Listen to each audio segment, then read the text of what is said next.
Je vais essayer de vous montrer vraiment à quel point ce que nous vivons aujourd'hui est dans la suite logique de ce que Marion Sigaud vient de nous décrire. Euh, ce, ces atrocités commises par la République, ce populicide commis à l'époque par la République, eh bien, tout ça est toujours d'actualité, sous une forme qui, évidemment, a quelque peu varié. Elle est moins brute de décoffrage, mais nous allons voir que tout ça est bien organisé aujourd'hui et que la tête de l'État se revendique d'ailleurs toujours bel et bien de ce même esprit qui a régné pendant la Révolution. Regardez encore, il y a quelques jours à peine, le discours d'Emmanuel Macron pour les 250 ans du Grand Orient de France, et durant 28 minutes, il a tenu des propos qui rappelaient à quel point la République est intrinsèquement liée à la franc-maçonnerie. Or, c'est bien cette franc-maçonnerie qui est à l'origine de la Révolution française. Emmanuel Macron a bien souligné à quel point quiconque s'oppose à la franc-maçonnerie devient de facto un opposant à la République. Et à quel point cela vaut encore bel et bien aujourd'hui. Et vous retrouvez hors du champ gouvernemental, dans la sphère politique de ceux qui occupent les plateaux de télévision, d'autres gens comme, eh bien, par exemple, Jean-Luc Mélenchon, qui se revendique être un héritier direct de Robespierre, et vous avez d'autres gens comme l'ancien ministre Vincent Peillon, ancien ministre de l'Éducation nationale, qui n'ont jamais cessé de dire qu'il fallait achever l'œuvre de la Révolution française. Et aujourd'hui, le, le Forum économique mondial de Davos et Klaus Schwab sont aussi, peut-on dire, d'une certaine façon, des héritiers de l'esprit qui a régné pendant la Révolution française. On va le voir.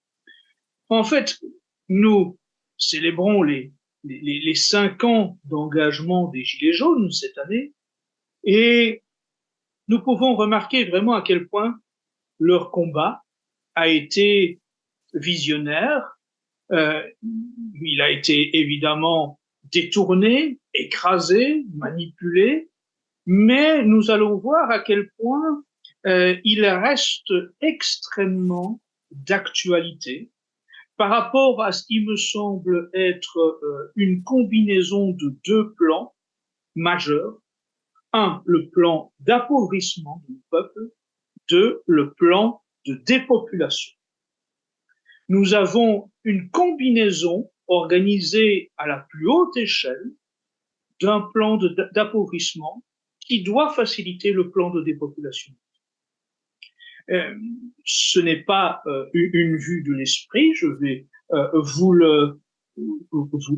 essayer de vous le démontrer par une succession de faits, mais il est très important de bien comprendre que l'un ne va pas sans l'autre. Le plan d'appauvrissement sert véritablement au plan de dépopulation. Parlons du plan d'appauvrissement.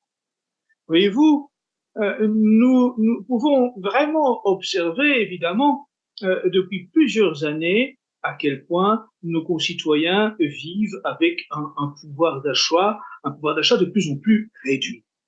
Mais donnons des chiffres. Est-ce que vous savez quel est le montant de la retraite agricole minimum? Le montant de la retraite agricole minimum forfaitaire est, tenez-vous bien, de 311,56 € par an. Est-ce qu'il y a un métier plus essentiel à faire vivre nos peuples que le métier de paysan? C'est le paysan qui nous nourrit. Il n'y a pas de pays sans paysans. Et vous avez donc ce chiffre qui est une gifle au travail, au labeur quotidien des paysans. 311,56 € par mois comme retraite minimum légale pour un Français. Et ceux qui nous gouvernent ont le culot d'estimer que cela suffit pour vivre, alors que dans un même temps, on a vu il y a quelques semaines à peine l'ancien ministre Frédéric Mitterrand pleurnicher sur un plateau parce que sa retraite de ministre, il a été ministre de la Culture, souvenez-vous, pendant un gouvernement, sa retraite de ministre est de seulement 4 500 € par an.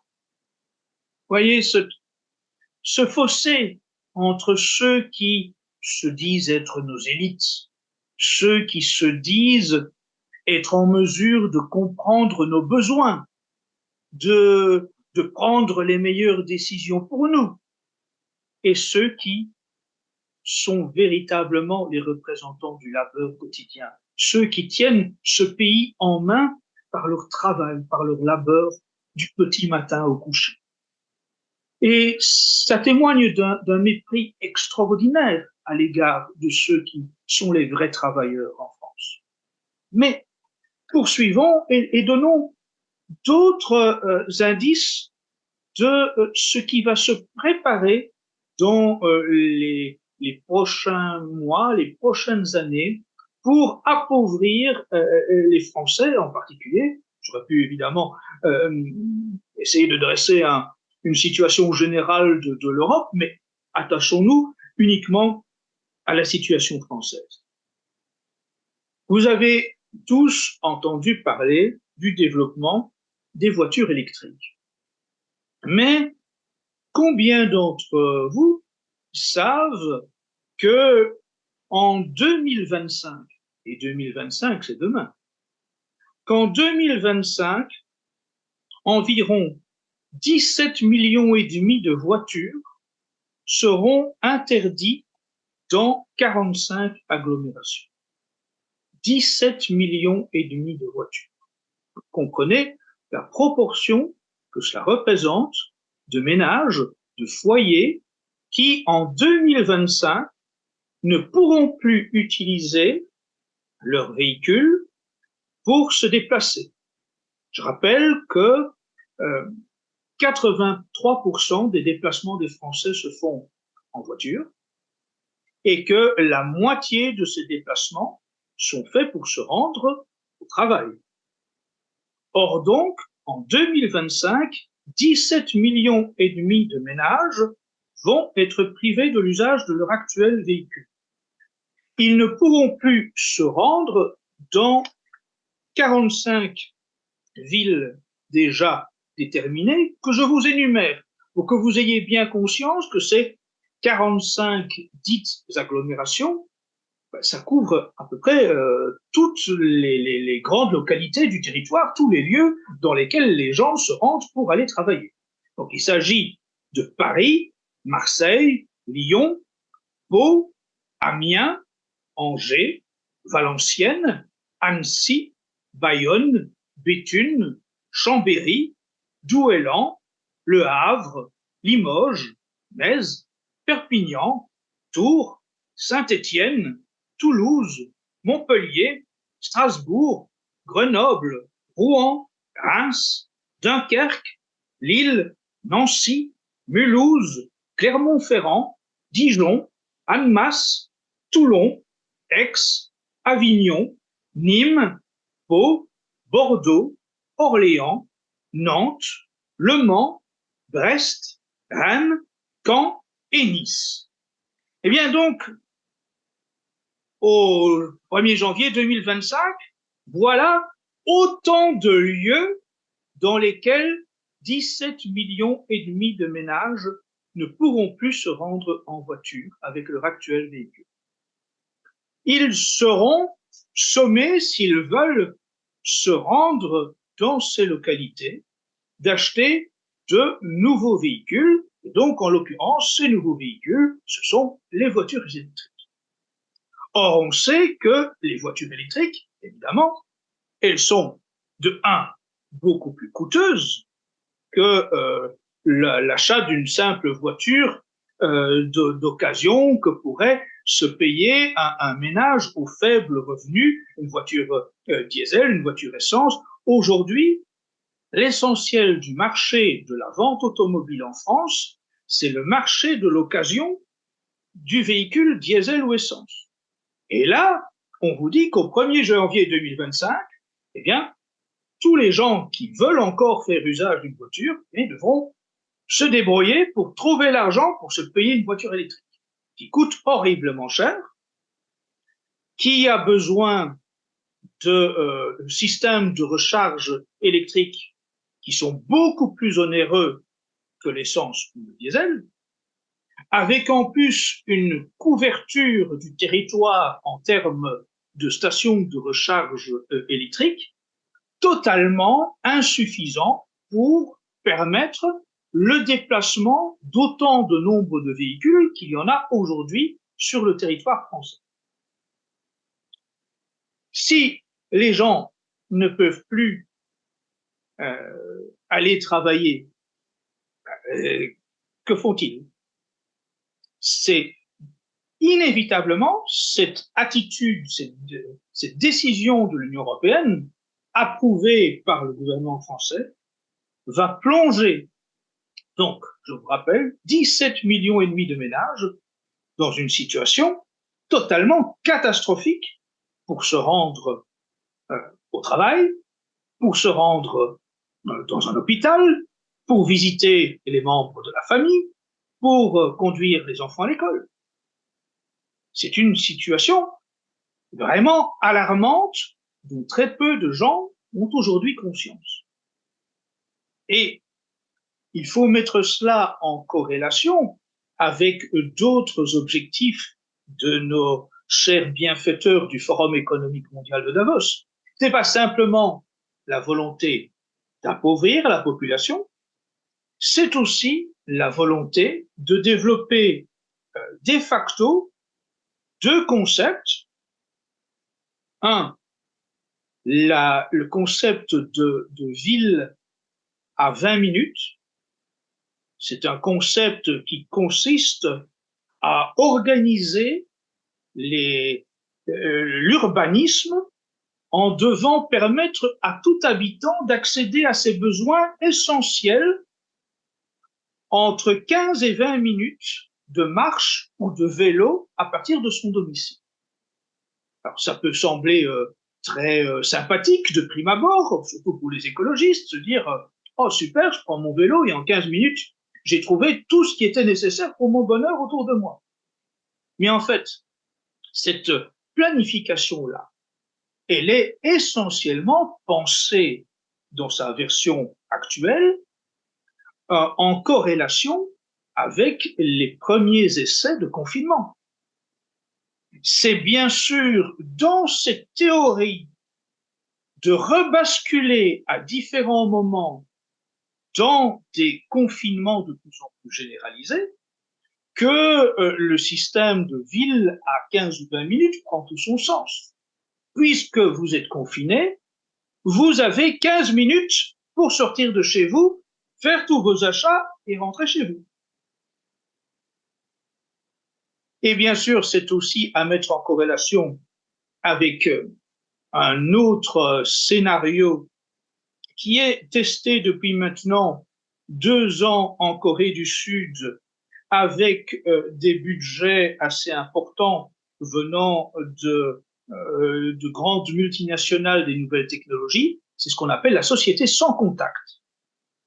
C'est un phénomène dont vous n'avez peut-être pas entendu parler, mais qui est extrêmement inquiétant et qui, en fait, là encore, n'est jamais qu'une ultime application du meilleur des mondes d'Huxley et de 1984 d'Orwell. La société sans contact, telle qu'elle est aujourd'hui expérimentée dans quelques grandes villes de Corée du Sud, consiste donc à ce que le citoyen n'ait plus aucun contact réel, humain, avec aucune administration. S'il doit contacter un service de l'État, s'il doit contacter un service bancaire, un service d'assurance, tout se fait par écran interposé. Jamais il ne doit plus avoir de contact avec un individu authentique. Mais ça va beaucoup plus loin que ça. Il n'y a plus non plus de restaurant avec du personnel. Il n'y a plus non plus de magasin avec du personnel. Vous vous rendez au restaurant, vous vous asseyez, c'est un robot qui vient prendre votre commande, qui se rend à la cuisine où un autre robot vous prépare votre plat. Même chose pour le commerce. Vous entrez dans un hypermarché où il n'y a plus aucun personnel, où tout est automatisé, où vous faites vos achats, vous scannez, tout est déduit par système de portefeuille numérique et vous n'avez rencontré strictement aucun membre du personnel. Vous n'avez même plus, comme ça s'est développé durant les 2 ans et demi de Covidisme, tous ces petits métiers dignes de l'ubérisation, ces livreurs de plats, comme on en a vu en quantité depuis le Covidisme. Non, ce sont des drones qui viennent vous livrer votre plat commandé dans un fast-food. Des drones qui viennent vous livrer et non pas un individu.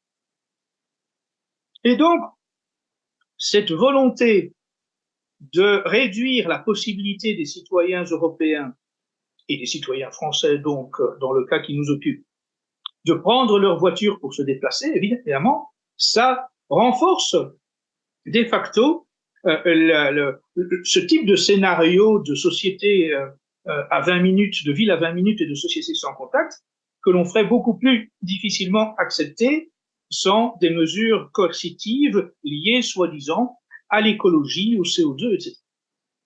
Prenons un autre exemple. Vous avez évidemment tous souvenir du débat sur les chaudières. Souvenons-nous qu'en septembre de cette année, Elisabeth Borne a annoncé qu'il faudrait interdire les chaudières à gaz pour 2026. Or, il y a en ce moment 12 millions de ménages qui utilisent une chaudière au gaz. 12 millions. Et l'État peut bien promettre une aide de l'ordre de 5 000 € pour acheter une pompe à chaleur. Même avec ces 5 000 €, et du reste, on voit mal comment l'État serait en mesure de sortir 12 millions de fois 5 000 € pour aider tous les ménages qui voudraient acheter une pompe à chaleur. Mais encore même réussirait-on ce tour de force budgétaire? Il faut souligner que l'acquisition d'une pompe à chaleur, c'est un devis minimum fixé à 20 000 €. 20 000 €. Donc, encore une fois, vous avez aujourd'hui une situation sociale qui est catastrophique, où beaucoup de ménages ne savent pas comment déjà nourrir leurs enfants jusqu'à la fin du mois, et on vous dit il va falloir vous acheter une voiture électrique et vous acheter une pompe à chaleur. Mais combien de ménages pourront faire face à de telles dépenses? Nous allons vers un drame social sans précédent. Alors bien sûr, le gouvernement a quand même déjà, sur les chaudières à gaz, fait quelque peu marche arrière, se rendant compte que s'il se maintenait sur sa position d'annoncer maintenant la fixation de l'interdiction des chaudières au gaz en 2026, c'était le meilleur moyen de se saborder pour les prochaines échéances électorales. Mais en attendant, on sait bien que c'est dans les cartons de ceux qui nous dirigent et que c'est, encore une fois, quelque chose qui n'est pas vu uniquement à l'échelon français, mais vu à l'échelon européen, vu au sein de l'Union européenne avec Ursula von der Leyen et vu bien sûr avec toute la promotion et le poids d'influence du Forum économique mondial de Davos. Prenons un autre cas aussi. C'est toutes les pressions, toutes les amendes, toutes les nouvelles réglementations qui vont se mettre en place au fur et à mesure des prochaines années sur les épaules des propriétaires à l'encontre de ce qu'ils appellent les passoires thermiques. Vous savez, aujourd'hui, environ 60% des Français sont propriétaires de leur logement.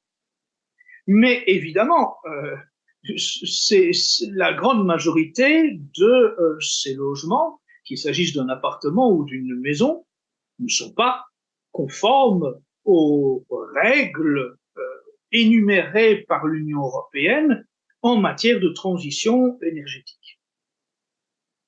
Si nous suivons le projet de ceux qui gouvernent, l'idée est que, au gré des prochaines années, toute une série d'obligations vont entrer en obligations en matière de double vitrage, obligations en matière d'isolation, etc., de toiture, de murs. Évidemment, beaucoup de ménages ne seront absolument pas en mesure de faire face à de telles dépenses. Quelle sera alors l'issue? Dans un premier temps, on infligera des amendes aux propriétaires qui n'auront pas su à temps réaliser les dites transformations énergétiques. Mais si vous n'avez pas pu trouver l'argent pour payer les transformations énergétiques, ce n'est pas non plus que vous avez le budget pour payer pendant 10 ans des amendes de plus en plus lourdes parce que chaque année, elles grimperont, elles augmenteront parce que vous ne serez pas en mesure de faire non plus les transformations suivantes. Donc, quel est à ce moment-là le choix qui reste à beaucoup d'actuels propriétaires qui n'auront pas l'argent ni pour faire les transformations, ni pour pouvoir d'année en année payer des amendes de plus en plus lourdes? Vendre leurs biens. Vendre leurs biens dans les pires conditions, puisque ces biens ne seront pas aux normes écologiques exigées. Donc, leur valeur aura été nettement dépréciée, le marché de l'immobilier se sera effondré, et ce sont donc de grands consortiums immobiliers qui rachèteront des biens en très grande quantité à petit prix, qui feront les transformations pour ensuite les relouer cher et vilain à leurs anciens propriétaires, qui deviendront donc des locataires obligés. Oui, ça, c'est vraiment la démonstration d'un plan extrêmement machiavélique d'appauvrissement de nos populations, d'accaparement des biens. De la même façon, ayez bien en tête que aujourd'hui, il y a une très grosse opération à travers le monde d'accaparement des terres agricoles. Savez-vous quel est le premier propriétaire agricole des États-Unis? Bill Gates. Bill Gates est aujourd'hui le premier propriétaire agricole des États-Unis. Et il en va de même, évidemment, en Europe et en France, on voit que de grands noms, de grandes fortunes sont en train de faire main basse sur de très importantes terres agricoles. Ça veut dire déposséder les paysans, ça veut dire aussi être maître de l'alimentation demain. Et j'en reviens donc maintenant à l'autre champ que je voulais traiter avec vous, c'est du plan d'appauvrissement au plan de dépopulation. Je vais d'abord vous citer quelqu'un qui, pourtant, voilà, a un nom tellement apprécié chez beaucoup d'écologistes, de braves gens, d'humanistes, etc. Jacques-Yves Cousteau. Ce propos que je vous cite, il a été publié dans le courrier de l'UNESCO en novembre 1991, dans un article intitulé Environnement et développement, un pacte planétaire. Et que disait Jacques-Yves Cousteau? Il faut que la population mondiale se stabilise. Et pour cela, il faudrait éliminer 350 000 hommes par jour.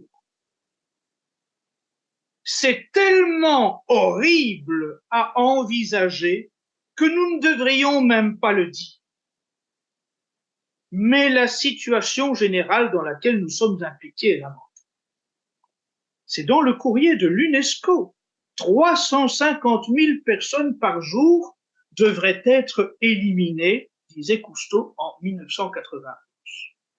Et tout cela, évidemment, est abondamment confirmé par les propos de toute une série de milliardaires, Bill Gates, Zuckerberg, Warren Buffett, etc. Beaucoup ont estimé que le chiffre idéal de la population mondiale, à leurs yeux, ce serait 1 milliard d'individus. Alors, ils débattent. Certains sont plus exigeants encore et estiment que on pourrait descendre tout simplement, tenez-vous bien, à 500 millions d'individus pour la planète entière. Mais plusieurs de ces milliardaires et de ces oligarques considèrent quand même que bon, il faut un réservoir de 500 millions qui servent les 500 premiers millions. Les 500 millions de base, c'est les grands noms, c'est les oligarques, c'est les puissants. Et puis, il faudrait au moins 500 millions qui sont leurs valets de pied. C'est parmi ceux-là qu'il faut essayer de se glisser. Et donc, tous les autres, selon le cynisme des milliardaires les plus puissants de la planète, eh bien, tous les autres sont des inutiles. Des bouches à nourrir inutiles, ils ne servent plus à rien. Donc, orchestrer un plan de dépopulation est, somme toute, logique selon eux. Mais comme je vous l'ai dit, en citant Cousteau, c'est difficile à dire. C'est difficile d'annoncer urbi et orbi à la population qu'on va organiser un plan de dépopulation mondiale pour quelques milliards d'individus jugés inutiles par les puissants. Donc, comment va-t-on faire? Alors, je vous donne une énumération d'éléments que je vous invite à additionner les uns aux autres pour en tirer vos propres conclusions. D'abord, il y a l'avortement. Vous organisez depuis maintenant plusieurs décennies un plan de banalisation de l'avortement à une échelle absolument hallucinante. Et vous observez que Emmanuel Macron et le gouvernement ont constitutionnalisé l'avortement avec le soutien de l'ensemble des familles politiques représentées à l'Assemblée nationale. Bon, après l'avortement, vous réfléchissez à l'euthanasie. Et vous observez que là encore, l'actuel gouvernement a l'intention de renforcer son arsenal législatif pour permettre beaucoup plus facilement l'application de l'euthanasie. Je vous donne quelques indices pour comprendre dans quoi on met le doigt comme engrenage lorsque l'on accepte ce type de législation. Les pays les plus avancés en matière d'euthanasie, ce sont à l'heure actuelle les Pays-Bas et la Belgique. Aux Pays-Bas et en Belgique, aujourd'hui, on peut euthanasier les gens sur de simples raisons psychologiques. Vous avez un burn-out, vous avez une dépression nerveuse, demandez l'euthanasie et on vous l'accorde.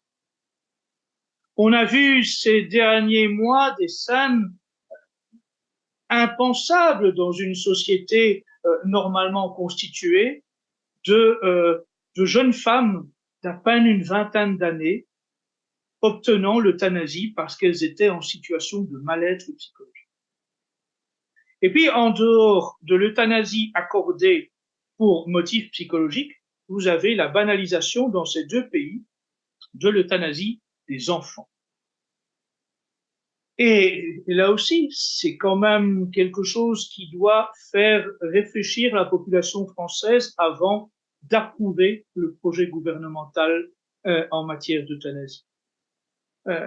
En Belgique, on a vu, et aux Pays-Bas, des grands reportages télévisés destinés à faire approuver par la voie de l'émotion toujours l'euthanasie des enfants. Et j'ai en tête un reportage qui était particulièrement troublant et émouvant, où le personnel médical expliquait à un enfant sur un lit d'hôpital qu'il lui revenait de se décider quant à son éventuelle euthanasie, qu'il avait une maladie longue et que ça faisait beaucoup de peine à ses parents, et que s'il voulait réduire la souffrance psychologique de ses parents, bien, il était peut-être plus acceptable qu'il leur dise son souhait d'être euthanasié. Et ce type de scandaleuse pression sur un enfant malade par rapport à la souffrance psychologique de ses enfants est sans doute l'une des pires abominations que peut réaliser une société moderne. Et je vous donnerai encore un troisième exemple de l'abomination qui se réalise aujourd'hui en matière d'avortement, en matière d'euthanasie, pardon. C'est au Canada. Au Canada, on a depuis quelques mois autorisé et encouragé par des campagnes publiques l'euthanasie des sans-abri. On s'adresse aux sans-abri, on s'adresse aux gens les plus pauvres, en leur disant que puisqu'ils sont dans une situation qui ne leur permet pas de trouver la dignité humaine, l'État leur propose d'entrer dans une capsule dans laquelle ils vont être euthanasiés. Est-ce que vous pouvez imaginer société plus abjecte, société plus abominable, où au lieu d'essayer de combattre la pauvreté, on organise l'euthanasie des plus pauvres? Donc je reviens à mon énumération: avortement, euthanasie, promotion des pratiques LGBT à l'école. Qui dit promotion des pratiques LGBT à l'école dit que, évidemment, par définition, une relation LGBT, elle ne se conclut pas par la naissance d'un enfant, hormis par le recours à la PMA ou à la GPA. Mais donc, compte tenu de l'ampleur désormais de la propagande LGBT à l'école, et donc de l'évolution des mœurs par le poids de cette propagande, vous allez évidemment assister à un effondrement des naissances. Étape suivante, théorie du genre et promotion des opérations de changement de sexe. Là, c'est carrément définitif et radical. À partir du moment où vous encouragez dès l'enfance des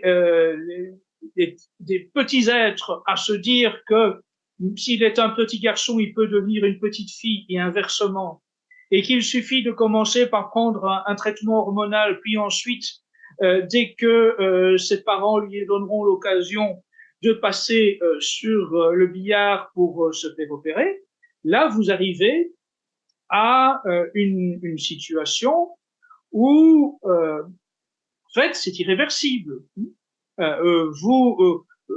La personne qui s'est fait charcuter, elle ne pourra plus jamais féconder, plus jamais. Or, on assiste tant sur le continent américain que sur le continent européen à une explosion hallucinante des opérations de changement de sexe. En 20 ans, aux États-Unis, les cliniques spécialisées en changement de sexe se sont multipliés par 100. Passons maintenant à un autre élément. C'est évidemment l'utilisation des produits cancérigènes, notamment dans quantité d'emballage, le phénol, etc., qui font que, en fait, en ingurgitant des aliments, les composants qui les emballent vous ont fait également ingurgiter des produits de type cancérigène ou de type qui affectent votre fécondité. C'est le même processus qui régit le développement des insecticides, des épandages, des injections de substances cancérigènes dans de nombreux produits alimentaires. Songez à tous les produits, par exemple, qui sont injectés dans un jambon que vous achetez en supermarché. Ce sont autant d'éléments qui, dans votre alimentation quotidienne, aussi bien de fruits, de légumes, de viande, de charcuterie, et surtout dans la société moderne, de malbouffe et de plats préparés, viennent complètement nuire à la santé de vos foyers. Et on voit se développer une génération d'enfants qui n'aura été nourrie qu'à la malbouffe, qu'avec des produits cancérigènes et des produits qui réduisent leur fécondité et qui génèrent toute une série de problèmes de santé de type obésité, etc.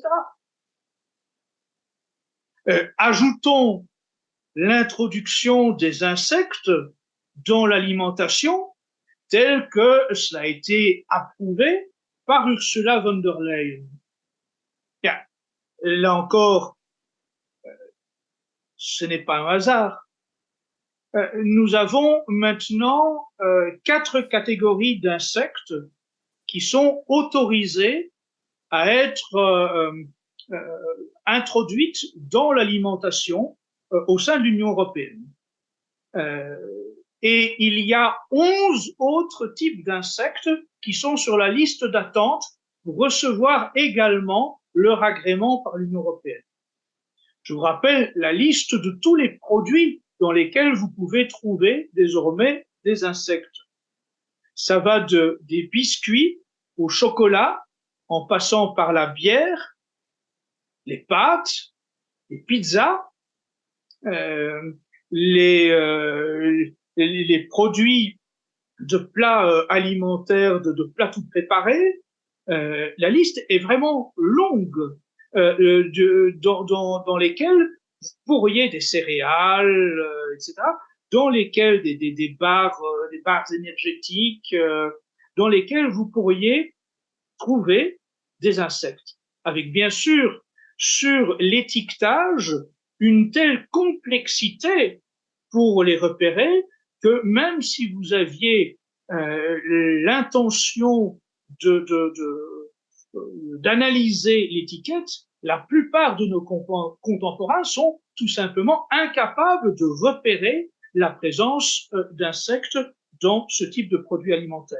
Or, là encore, bien des médecins ont mis en garde contre les conséquences en matière de santé de l'introduction de ces insectes dans nos aliments. Et je vous renvoie notamment à une étude publiée par le docteur Nicole de Lépine, qui est souvent vraiment de grands et bons conseils dans tous ces domaines.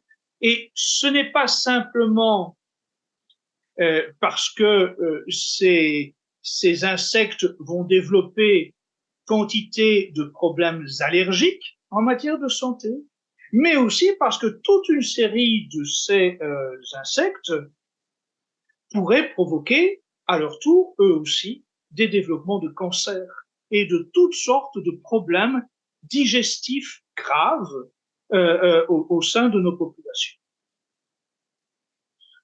Parlons aussi de la qualité dégradée de l'eau que vous pouvez évidemment trouvez, lorsque vous ouvrez votre robinet, les dernières études en la matière sont de plus en plus inquiétantes sur toutes les substances nocives et cancérigènes que l'on trouve dans l'eau du robinet. Et puis, continuons la liste. Il y a évidemment les virus et les dits vaccins. Si l'on prend en compte les pandémies, il faut bien le dire le mot, les pandémies, si on prend en compte les pandémies et si on prend en compte les grandes campagnes mondiales dites de vaccination et que l'on observe le développement des effets secondaires avec toute une série de problèmes de myocardie, de cancer, de paralysie, d'aveuglement, de stérilité,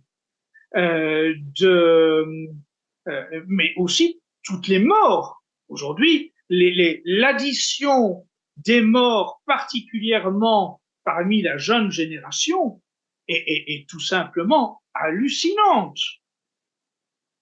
Et tout ça n'est jamais, il faut en avoir conscience, que la première étape de quelque chose qui va devenir beaucoup plus régulier. On peut vraiment considérer que les 2 ans et demi de covidisme que nous avons vécu, c'est la première grande répétition à échelle mondiale. Et que tous les grands promoteurs de la dépopulation mondiale de type Bill Gates et bien sûr avec comme conséquence l'OMS dont ils sont les véritables propriétaires, promettent de nouveaux virus, bien sûr, toujours plus dévastateurs, qui exigent toujours plus de campagnes de vaccination, qui entraîneront toujours plus de morts et d'effets secondaires.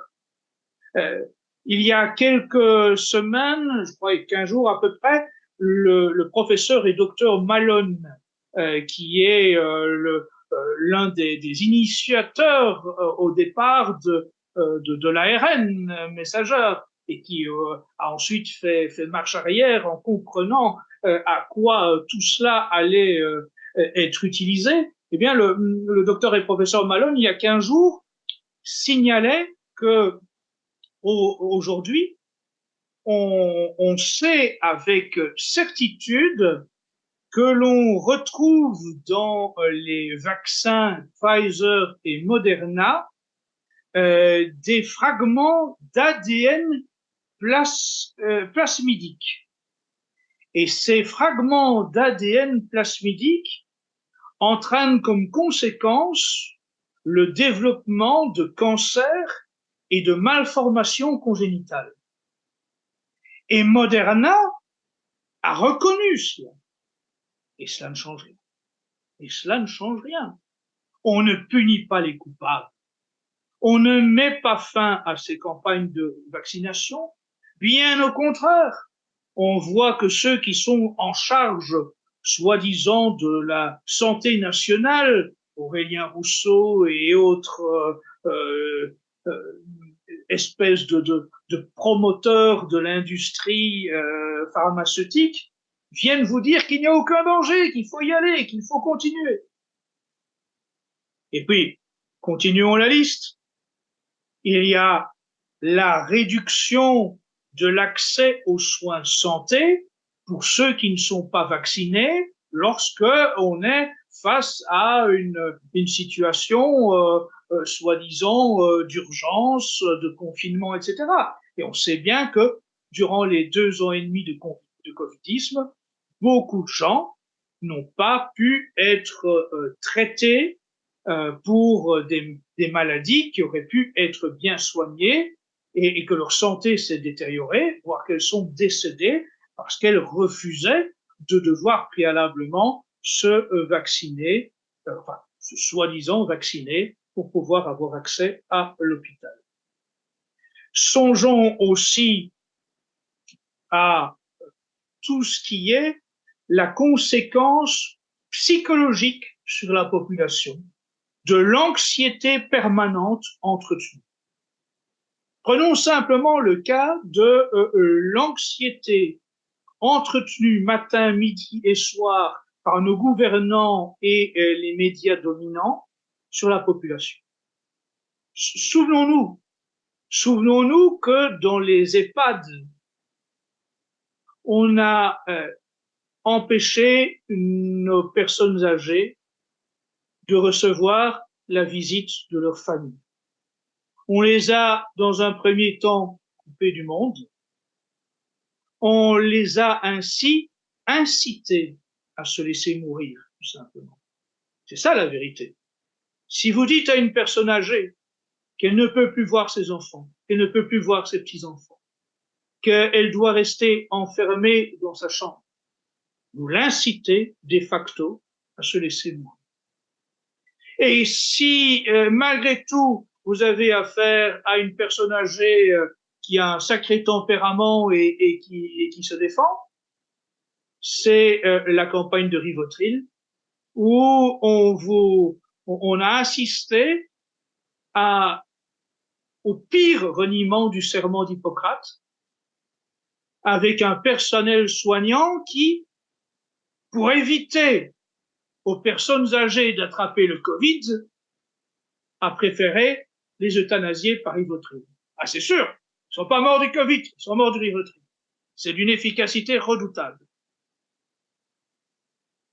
Et puis vous avez cette anxiété telle qu'elle s'est développée sur les enfants et les adolescents. Et je vous rappelle là aussi des propos qui m'ont vraiment frappé à l'époque. Ce sont les propos de nombreux pédopsychiatres et de nombreux chefs de cliniques, de services psychiatriques, pédopsychiatriques et pédiatriques en clinique, qui nous ont dit que l'on n'a jamais vu autant de tentatives de suicide d'enfants et d'adolescents durant les 2 ans et demi de Covid.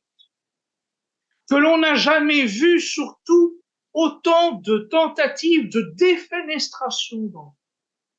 Imaginez. Des chefs de service pédiatriques disaient, on a affaire à des enfants qui tentent 3 fois déjà de se jeter par la fenêtre, tellement on leur a mis dans la tête qu'ils pourraient être responsables de la contamination de leurs grands-parents. Qu'est-ce que cela dit d'une société?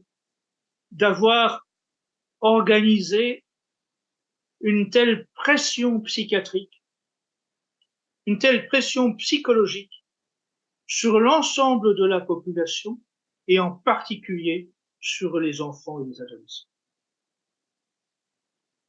Et cette anxiété, on voit qu'elle est habilement entretenue. On cesse de parler du Covid, eh bien on passe à l'anxiété liée à la guerre entre l'Ukraine et la Russie, puis ensuite l'anxiété liée à la crise énergétique, au réchauffement climatique, aux pénuries alimentaires, au blackout en matière d'électricité durant l'hiver. Il faut bien s'attendre à ce que dans quelques semaines, on ait de nouveau de grandes annonces aux journaux télévisés pour nous dire que telle ou telle région de France risque de passer dans un blackout électrique. Ça ne va pas tarder, c'est l'hiver. Chaque hiver, on nous fait le coup. Et donc, on maintient la population sans cesse dans l'anxiété. Et cette anxiété a naturellement des effets sur la santé. Et puis, bien sûr, il y a ensuite aussi les guerres. Et là, on voit aussi que tout est fait pour essayer de favoriser l'entrée de la France et des pays de l'Union européenne dans une guerre. Alors, Bien sûr, ça tarde quelque peu, mais on voit bien que depuis la guerre entre l'Ukraine et la Russie, bien des tentatives ont été déjà avancées et que nos gouvernants ont une grande passion belliciste. Et ce qui se passe aujourd'hui entre Israël et la Palestine peut évidemment prendre des proportions prochaines totalement insondables et amener à participer de façon vraiment très importante à un plan de dépopulation. Donc, vous voyez, si vous additionnez tous ces éléments que je vous ai énumérés, et si vous y ajoutez que préalablement je vous parlais du plan d'appauvrissement et que par définition, une population qui est pauvre se nourrit mal, se soigne mal, se chauffe mal, et donc que sa mortalité croît de façon rapide. Donc vous avez là une combinaison qui, à mon sens, résume parfaitement l'intitulé de cette conférence qui était Vaincre. Oui, nous en sommes là, effectivement.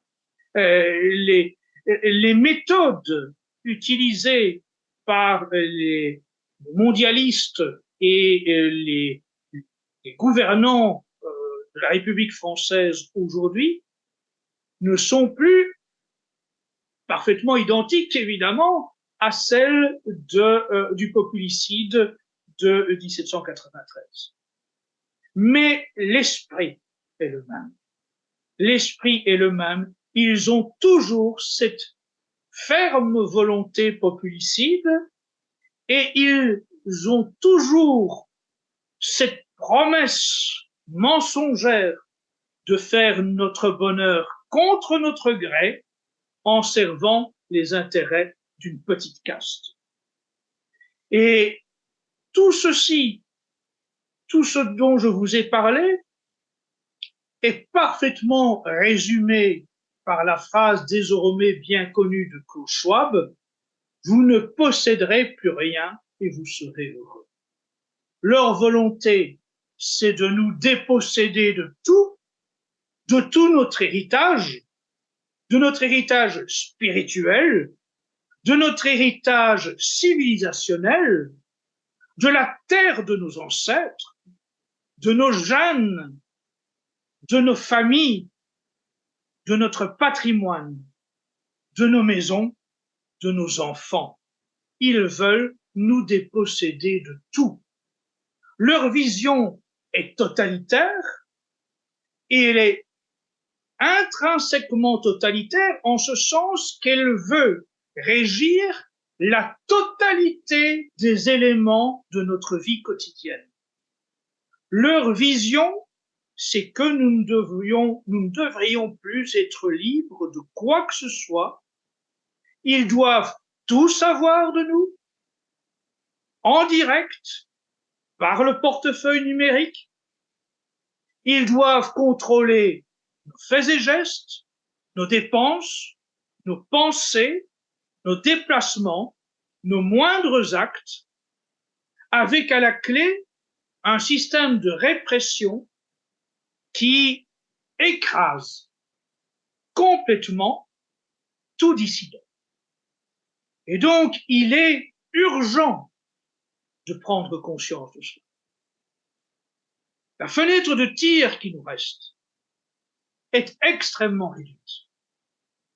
Le totalitarisme mondialiste avance à très grande vitesse et, à l'heure actuelle, ne rencontre objectivement aucun frein par rapport à ses plans les plus diaboliques.